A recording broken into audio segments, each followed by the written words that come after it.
You pulled off a miracle. You achieved what all the pundits said could never be done.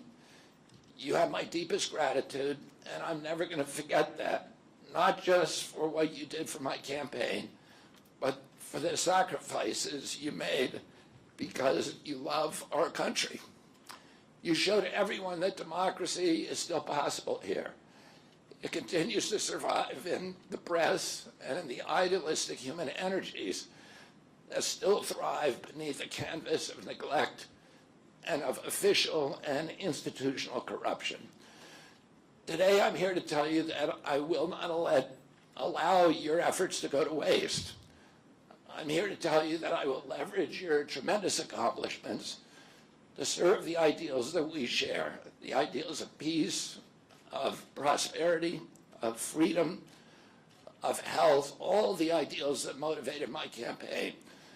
I'm here today to describe the path forward that you have opened with your commitment and with your hard labors. Now, in an honest system, I believe that I would have won the election. In a system the kind that my father and my uncles thrived in, a system with open debates, with fair primaries, with regularly scheduled debates, with fair primaries, and with a truly independent media untainted by government propaganda and censorship. In a system of nonpartisan courts and election boards, everything would be different. After all, the polls consistently showed me beating each of the other candidates, both in favorability and also in head-to-head matchups. But I'm sorry to say that while democracy may still be alive at the grassroots, it has become little more than a slogan for our political institutions, for our media, and for our government, and most sadly at all for me, the Democratic Party. In the name of saving democracy, the Democratic Party set itself to dismantling it, lacking confidence in its candidate, that its candidate could win in a fair election at the voting booth. The DNC waged continual legal warfare against both President Trump and myself.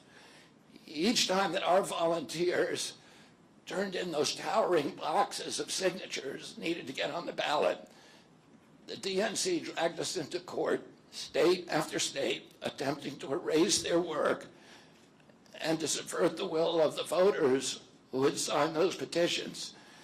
It deployed DNC-aligned judges to throw me and other candidates off the ballot and to throw President Trump in jail. It ran a sham primary that was rigged to prevent any serious challenge to President Biden. Then, when a predictably bungled debate performance precipitated the palace coup against President Biden, the same shadowy DNC operatives appointed his successor, also without an election.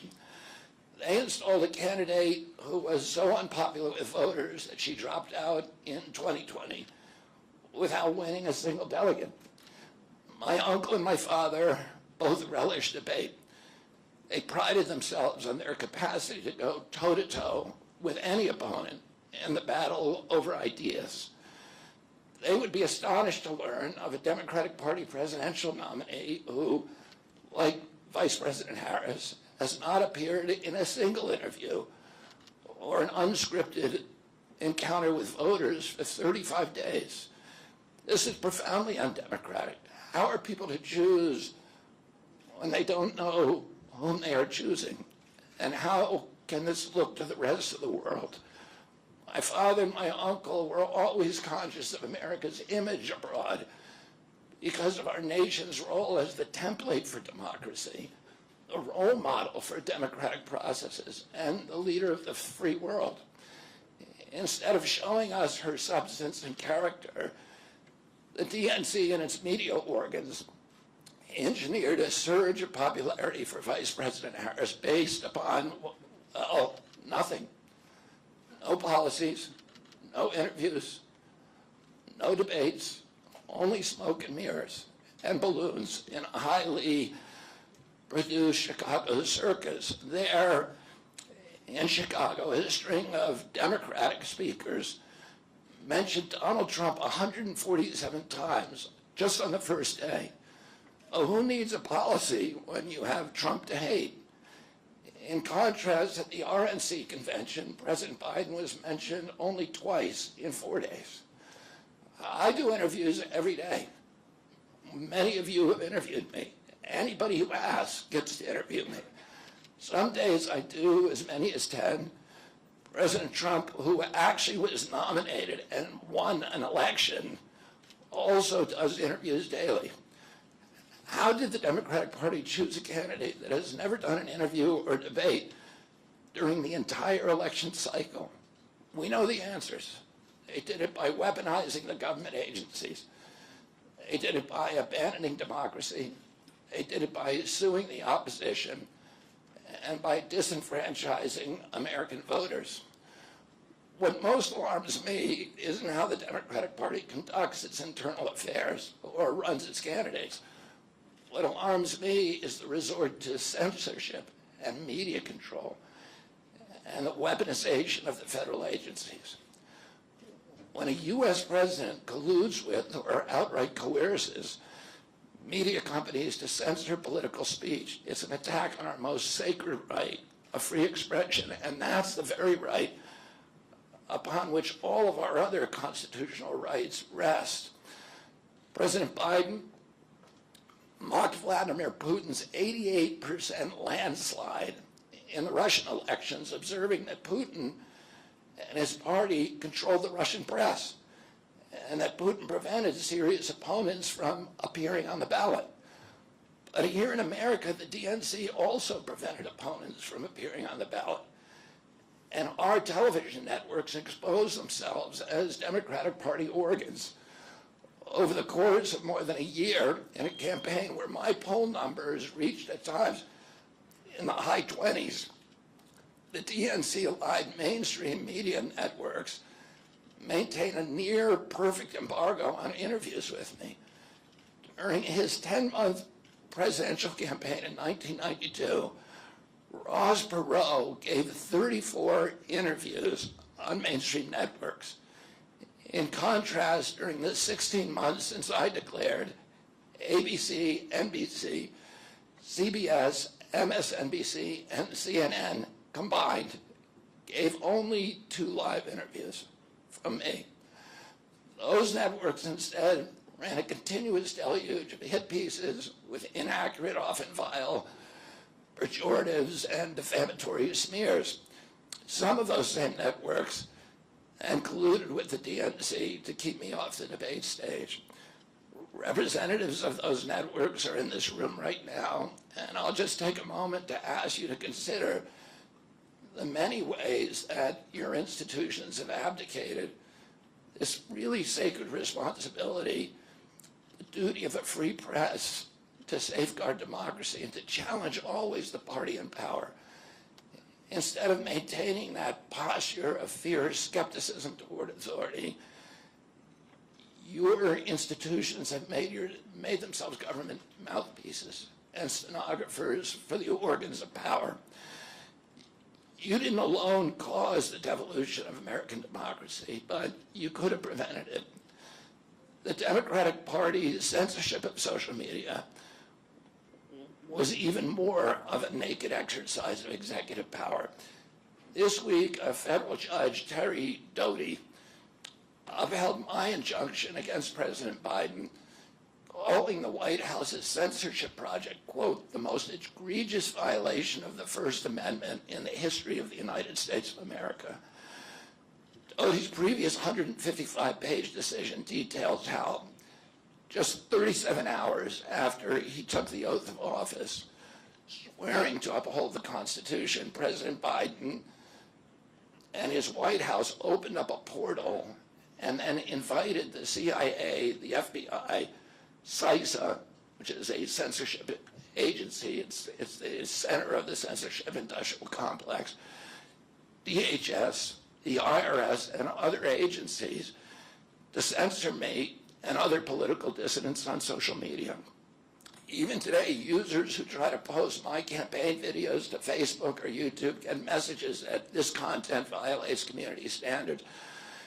2 days after Judge Doty rendered his decision this week, Facebook was still attaching warning labels to an online petition calling on ABC to include me in the upcoming debate. They said that violates community standards, their community standards. The mainstream media was once the guardian of the First Amendment and democratic principles, and has joined this systemic attack on democracy. It also, the media justifies their censorship on the grounds of combating misinformation, but governments and oppressors don't censor lies. They don't fear lies. They fear the truth, and that's what they censor. And I don't want any of this to sound like a personal complaint, because it's not. For me, it's all part of a journey, and it's a journey that I signed up with. But I need to make these observations because I think they're critical for us doing the thing that we need to do as citizens in a democracy to assess where we are in this country and what our democracy still looks like, and the assumptions about U.S. leadership around the globe. And are we really still a role model for democracy in this country? Or have we made it, a kind of a joke? And here's the good news. While mainstream outlets denied me a critical platform, they didn't shut down my ideas, which have especially flourished among young voters and independent voters, thanks to the alternative media. Many months ago, I promised the American people that I would withdraw from the race if I became a spoiler. A spoiler is someone who will alter the outcome of the election but has no chance of winning. In my heart, I no longer believe that I have a realistic path to electoral victory in the face of this relentless systematic censorship and media control. So I cannot in good conscience ask my staff and volunteers to keep working their long hours or ask my donors to keep giving when I cannot honestly tell them that I have a real path to the White House. Furthermore, our polling consistently showed that by staying on the ballot in the battleground states, I would likely hand the election over to the Democrats, with whom I disagree on the most existential issues: censorship, war, and chronic disease. Oh, I want everyone to know that I am not terminating my campaign. I am simply suspending it and not ending it. My name will remain on the ballot in most states. If you live in a blue state, you can vote for me without harming or helping President Trump or Vice President Harris. In red states, the same will apply. I encourage you to vote for me. And if enough of you do vote for me, and neither of the major party candidates win 270 votes, which is quite possible. In fact, today our polling shows them tying at 269 to 269. And I could conceivably still end up in the White House in a contingent election. But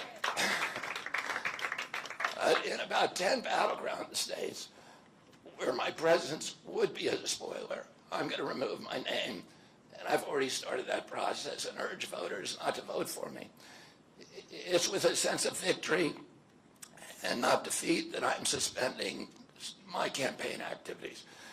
Not only did we do the impossible by collecting 1 million signatures, we changed the national political conversation forever. Chronic disease, free speech, government corruption, breaking our addiction to war have moved to the center of politics. I can say to all who have worked so hard the last year and a half, thank you for a job well done. 3 great causes drove me to enter this race in the first place, primarily. And these are the principal causes that persuaded me to leave the Democratic Party and run as an independent. And now my support of President Trump. The causes were free speech, a war in Ukraine, and the war on our children. I've already described some of my personal experiences and struggles with the government's censorship industrial complex. I want to say a word about the Ukraine war. The military industrial complex has provided us with a familiar comic book justification, like they do on every war, that this one is a noble effort to stop a supervillain, Vladimir Putin, from invading the Ukraine and then to thwart his Hitler-like march across Europe. In fact, tiny Ukraine is a proxy in a geopolitical struggle initiated by the ambitions of the U.S. neocons for American global hegemony. I'm not excusing Putin for invading Ukraine. He had other options. But the war is Russia's predictable response to the reckless neocon project of extending NATO to encircle Russia, a hostile act. The credulous media rarely explain to Americans that we unilaterally walked away from 2 intermediate nuclear weapons treaties with Russia and then put nuclear-ready Aegis missile systems in Romania and Poland. This is a hostile act. And that the Biden White House repeatedly spurned Russia's offer to settle this war peacefully. The Ukraine war began in 2014 when U.S. agencies overthrew the democratically elected government of Ukraine and installed a hand-picked pro-Western government that launched a deadly civil war against ethnic Russians in Ukraine. In 2019, America walked away from a peace treaty, the Minsk Agreement, that had been negotiated between Russia and Ukraine by European nations. And then in April of 2022, we wanted the war. In April of 2022, President Biden sent Boris Johnson to Ukraine to force President Zelensky to tear up a peace agreement that he and the Russians had already signed, and the Russians were withdrawing troops from Kiev and Donbass and Lugansk. And that peace agreement would have brought peace to the region and would have allowed Donbass and Lugansk to remain part of Ukraine. President Biden stated that month that his objective in the war was regime change in Russia.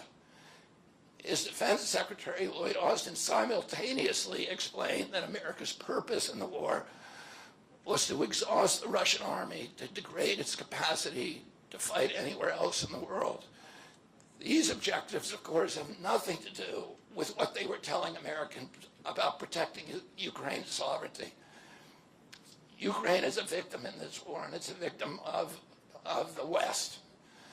Since then, of Russia and both Russia and the West. Since then, we have, since tearing up that agreement, forcing Zelensky to tear up the agreement, we've squandered the flower of Ukrainian youth, as many as 600,000 Ukrainian kids, and over 100,000 Russian kids, all of whom we should be mourning, have died, and the Ukraine's infrastructure is destroyed. The war has been a disaster for our country as well.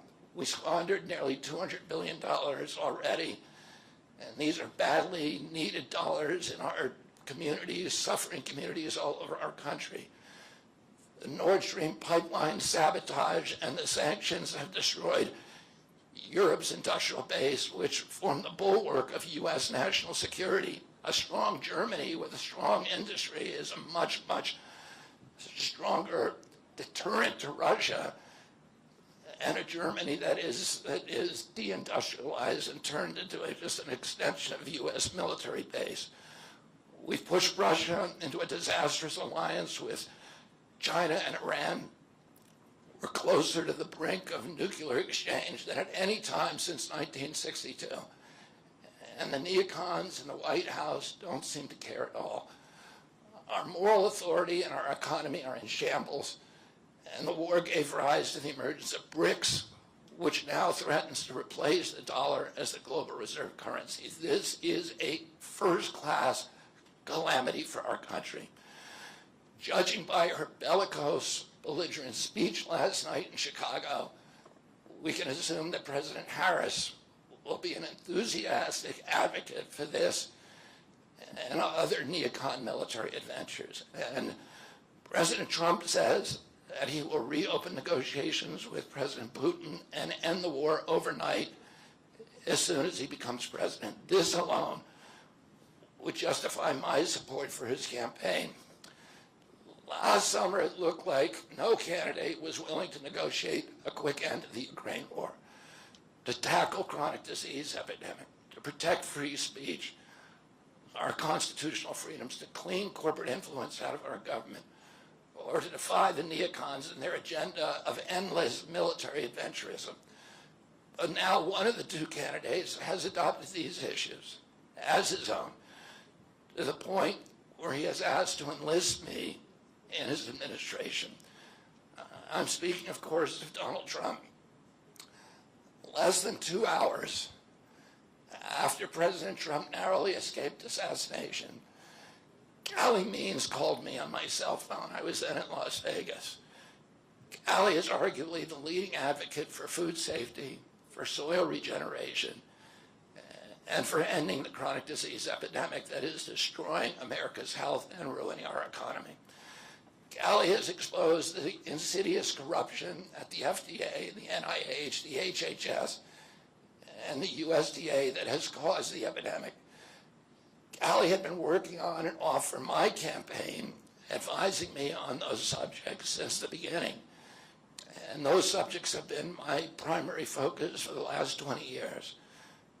I was delighted when Callie told me that day that he had also been advising President Trump. He told me President Trump was anxious to talk to me about chronic disease and other subjects and to explore avenues of cooperation. He asked if I would take a call from the president.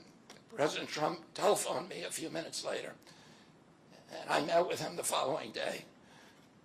A few weeks later, I met again with President Trump and his family members and closest advisors in Florida. In a series of long, intense discussions, I was surprised to discover that we are aligned on many key issues. In those meetings, he suggested that we join forces as a unity party. We talked about Abraham Lincoln's team of rivals. That arrangement would allow us to disagree publicly and privately, and fiercely, if need be, on issues over which we differ, while working together on the existential issues upon which we are in concordance. I was a ferocious critic of many of the policies during his first administration, and there are still issues and approaches upon which we continue to have very serious differences. But we are aligned with each other on other key issues, like ending the forever wars, ending the childhood disease epidemics, securing the border, protecting freedom of speech, unraveling the corporate capture of our regulatory agencies, getting the U.S. intelligence agencies out of the business of propagandizing and censoring and surveilling Americans and interfering with our elections. Following my first discussion with President Trump, I tried unsuccessfully to open similar discussions with Vice President Harris. Vice President Harris declined to meet or even to speak with me. Suspending my candidacy is a heart-rending decision for me, but I'm convinced that it's the best hope for ending the Ukraine war and ending the chronic disease epidemic that is eroding our nation's vitality from the inside, and for finally protecting free speech. I feel a moral obligation to use this opportunity to save millions of American children above all things. In case some of you don't realize how dire the condition is of our children's health and chronic disease in general, I would urge you to view Dr. Carlson's recent interview with Callie Means and his sister, Dr. Casey Means, who is the top graduate of her class at Stanford Medical School. This is an issue that affects all of us far more directly and urgently than any culture war issue. and all the other issues that we obsess on and that are tearing apart our country. This is the most important issue. Therefore, it has the potential to bring us together. So let me share a little bit about why I believe it's so urgent. Today, 2/3, we spend more on healthcare than any country on earth, twice what they pay in Europe. And yet, we have the worst health outcomes of any nation in the world. We're about 79th in health outcomes behind Costa Rica and Nicaragua and Mongolia and other countries. Nobody has a chronic disease burden like we have. And during the COVID epidemic, we had the highest body count of any country in the world. We had 16% of the COVID deaths, and we only have 4.2% of the world's population. And CDC says that's because we are the sickest people on earth. We have the highest chronic disease rate on earth. And the average American who died from COVID had 3.8 chronic diseases. So these were people who had immune system collapse, who had mitochondrial dysfunction. And no other country has anything like this. 2/3 of American adults and children suffer from chronic health issues. 50 years ago, that number was less than 1%. So we've gone from 1% to 66%. In America, 74% of Americans are now overweight or obese, and 50% of our children. 120 years ago, when somebody was obese, they were sent to the circus. There were case reports done about them. Obesity was almost unknown. In Japan, the childhood obesity rate is 3%, compared to 50% here. Half of Americans have pre-diabetes or type 2 diabetes. When my uncle was president, I was a boy. Juvenile diabetes was effectively non-existent. A typical pediatrician would see one case of diabetes during his entire career, a 40 or 50-year career. Today, 1 out of every 3 kids who walks through his office door is diabetic or pre-diabetic. And the mitochondrial disorder that caused diabetes also causing Alzheimer's, which is now classified as diabetes. And it's costing this country more than our military budget every year. There's been an explosion of neurological illnesses that I never saw as a kid: ADD, ADHD, speech delay, language delay, Tourette syndrome, narcolepsy, ASD, Asperger's, autism. In the year 2000, the autism rate was 1 in 1,500. Now autism rates in kids are 1 in 36, according to CDC nationally. Nobody's talking about this. 1 in every 22 kids in California has autism. And this is a crisis that 77% of our kids are too disabled to serve in the United States military. What is happening to our country? And why isn't this in the headlines every single day? There's nobody else in the world that is experiencing this. This is only happening in America. About 18%, and by the way, there has been no change in diagnosis, which the industry sometimes like to say. There has been no change in screening. This is a change in incidence. In my generation, 70-year-old men, the autism rates are about 1 in 10,000. In my kids' generation, 1 in 34. I'll repeat, in California, 1 in 22. Why are we letting this happen? Why are we allowing this to happen to our children? These are the most precious assets that we have in this country. How can we let this happen to them? About 18% of American teens now have fatty liver disease. That's like 1 out of every 5. That disease, when I was a kid, only affected late-stage alcoholics who were elderly. Cancer rates are skyrocketing in the young and the old. Young adult cancers are up 79%. 1 in 4 American women is on antidepressant medication. 40% of teens have a mental health diagnosis. And 15% of high schoolers are on Adderall, and 500,000 children on SSRIs. So what's causing this suffering? I'll name two culprits. First, and the worst, is ultra-processed food. About 70% of American children's diet is ultra-processed. That means industrial manufactured in a factory. These foods consist primarily of processed sugar, ultra-processed grains, and seed oils. Laboratory scientists who many of whom formerly worked for the cigarette industry, which purchased all the big food companies in the 1970s and 80s, deployed thousands of scientists to figure out chemicals, new chemicals, to make the food more addictive. And these ingredients didn't exist 100 years ago. Humans aren't biologically adapted to eat them. Hundreds of these chemicals are now banned in Europe, but ubiquitous in American processed foods. The second culprit is toxic chemicals in our food, in our medicine, in our environment. Pesticides, food additives, pharmaceutical drugs, and toxic waste permeate every cell of our bodies. The assault on our children's cells and hormones is unrelenting. To name just one problem, many of these chemicals increase estrogen because young children are ingesting so many of these hormone disruptors. America's puberty rate is now occurring at age 10 to 13, which is 6 years earlier than girls were reaching puberty in 1900. Our country has the earliest puberty rates of any continent on the earth. And no, this isn't because of better nutrition.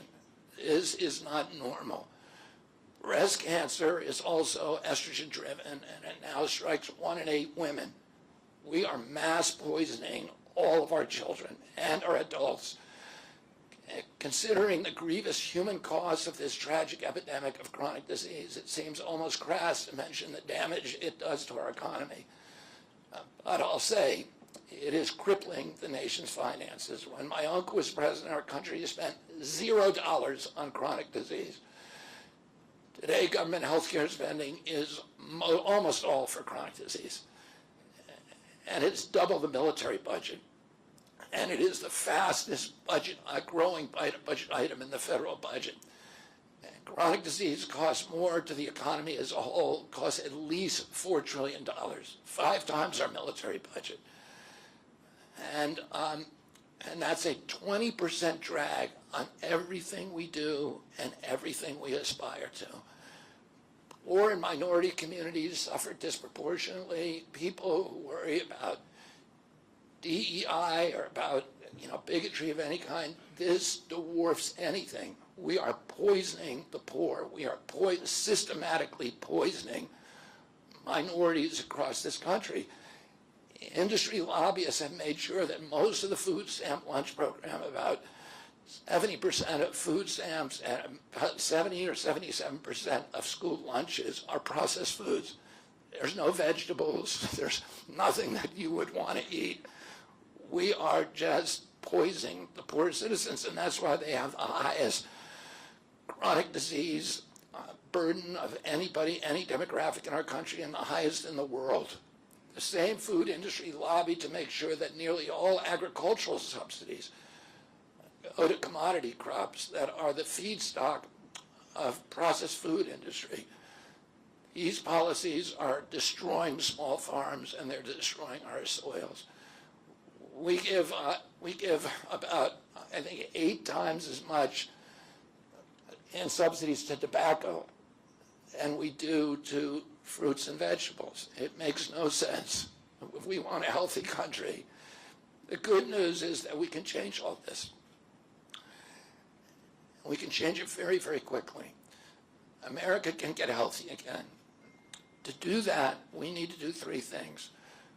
First, we need to root out the corruption in our health agencies. Second, we need to change incentives in our healthcare system. And third, we need to inspire Americans to get healthy again. 80% of NIH grants go to people who have conflicts of interest. These are the people, virtually everybody who sits, Joe Biden just appointed. a new panel to NIH to decide the food recommendations. And they're all people who are from the industry. They're all people who are from the processed food companies. They're deciding what Americans, here is healthy.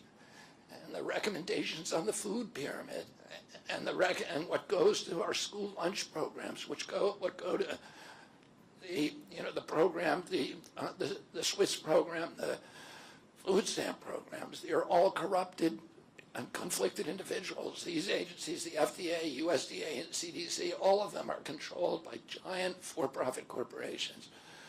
75% of the FDA's funding doesn't come from taxpayer, it comes from pharma. And pharma executives and consultants and lobbyists cycle in and out of these agencies. With President Trump's backing, I'm going to change that. We're going to staff these agencies with honest scientists and doctors who are free from industry funding. We're going to make sure the decisions of consumers, doctors, and patients are informed by unbiased science. A sick child is the best thing for the pharmaceutical industry. When American children or adults get sick with a chronic condition, they're put on medication for their entire life.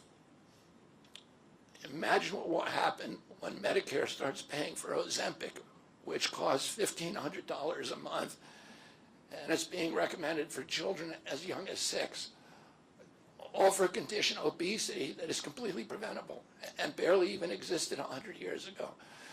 And 74% of Americans are obese. The cost, if all of them took their Ozempic prescription, is $3 trillion a year. This is a drug that is made by Novo Nordisk, the biggest company in Europe. It's a Danish company, and the Danish government does not recommend it. It recommends change in diet to treat obesity and exercise. And in our country, the recommendation now is for Ozempic to children at age 6. Novo Nordisk, the biggest company in Europe, and virtually its entire value is based upon its projections of what it's going to sell, of the Ozempic it's going to sell to America. And we have the food lobbyists have a bill in front of Congress today that is backed by the White House, backed by Vice President Harris and President Biden to allow this to happen. This $3 trillion cost that is going to bankrupt our country. For a fraction of that amount, we could buy organic food for every American family, 3 meals a day, and eliminate diabetes altogether. We're going to bring healthy food back to school lunches. We're going to stop subsidizing the worst foods with our agricultural subsidies. We're going to get toxic chemicals out of our food. We're going to reform the entire food system. And for that, we need new leadership in Washington. Because unfortunately, both the Democrats and the Republican parties are in cahoots with the big food producers, Big Pharma and Big Ag, which are among the DNC's major donors. Vice President Harris has expressed no interest in addressing this issue. 4 more years of Democratic rule will complete the consolidation of corporate and neocon power, and our children will be the ones who suffer most. I got involved with chronic disease 20 years ago, not because I chose to or wanted to. It was essentially thrust upon me. It was an issue that should have been central to the environmental movement. I was a central leader at that time, but it was widely ignored by all the institutions, including the NGOs, who should have been protecting our kids against toxins. It was an orphaned issue, and I had a weakness for orphans. I watched generations of children get sicker and sicker. I had 11 siblings, and I had 7 kids myself. I was conscious of what was happening in their classrooms and to their friends, and I watched these sick kids, these damaged kids. In that generation, almost all of them are damaged. And nobody in power seemed to care or to even notice. For 19 years, I prayed every morning that God would put me in a position to end this calamity. The chronic disease crisis was one of the primary reasons for my running for president, along with ending censorship in the Ukraine war. It's the reason I've made the heart-wrenching decision to suspend my campaign and to support President Trump. This decision is agonizing for me because of the difficulties it causes my wife and my children and my friends. But I have the certainty that this is what I've meant to do. And that certainty gives me internal peace, even in storms. If I'm given the chance to fix the chronic disease crisis and reform our food production, I promise that within 2 years, we will watch chronic disease burden lift dramatically. We will make Americans healthy again. Within 4 years, America will be a healthy country. We will be stronger, more resilient, more optimistic, and happier. I won't fail in doing this. Ultimately, the future, however it happens, is in God's hands and in the hands of the American voters and those of President Trump. If President Trump is elected and honors his word, the vast burden of chronic disease that now demoralizes and bankrupts the country will disappear. This is a spiritual journey for me. I reached my decision through deep prayer, through hard-nosed logic, and I asked myself, what choices must I make to maximize my chances to save America's children and restore national health?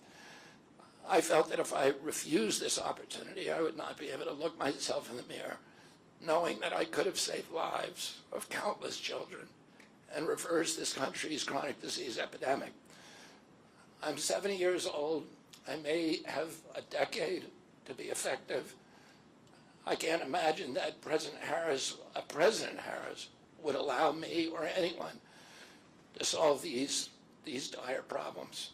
After 8 years of President Harris, any opportunity for me to fix the problem will be out of my reach forever. President Trump has told me that he wants this to be his legacy. I'm choosing to believe that this time he will follow through. His son, his biggest donors, his closest friends, and all support this objective. My joining the Trump campaign will be a difficult sacrifice for my wife and children, but worthwhile if there's even a small chance of saving these kids. Ultimately, the only thing that will save our country and our children is if we choose to love our kids more than we hate each other. That's why I launched my campaign to unify America. My dad and uncle made such an enduring mark on the character of our nation, not so much because of any particular policies that they promoted, but because they were able to inspire profound love for our country and to fortify our sense of ourselves as a national community held together by ideals. They were able to put their love into the intentions and hearts of ordinary Americans and to unify a national populist movement of Americans, blacks and whites, Hispanics, urban and rural Americans. They inspired affection and love and high hopes and a culture of kindness that continue to radiate among Americans from their memory. That's the spirit on which I ran my campaign and that I intend to bring into the campaign of President Trump. Instead of vitriol and polarization, I will appeal to the values that unite us, the goals that we could achieve if only we weren't at each other's throats. The most unifying theme for all Americans is that we all love our children. If we all unite around that issue now, we can finally give them the protection, the health, and the future that they deserve. Thank you all very much.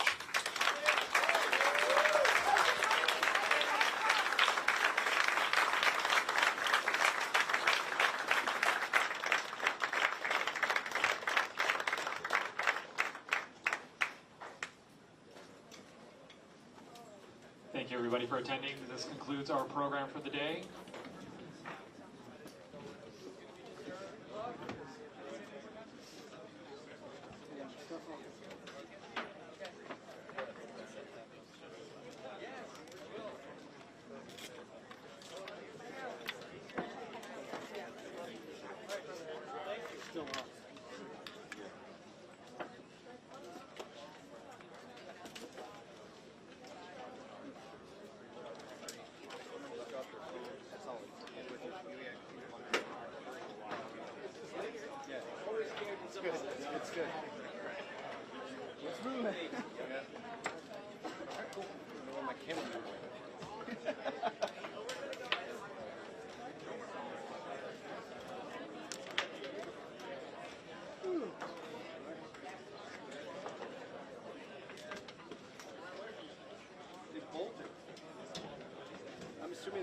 record.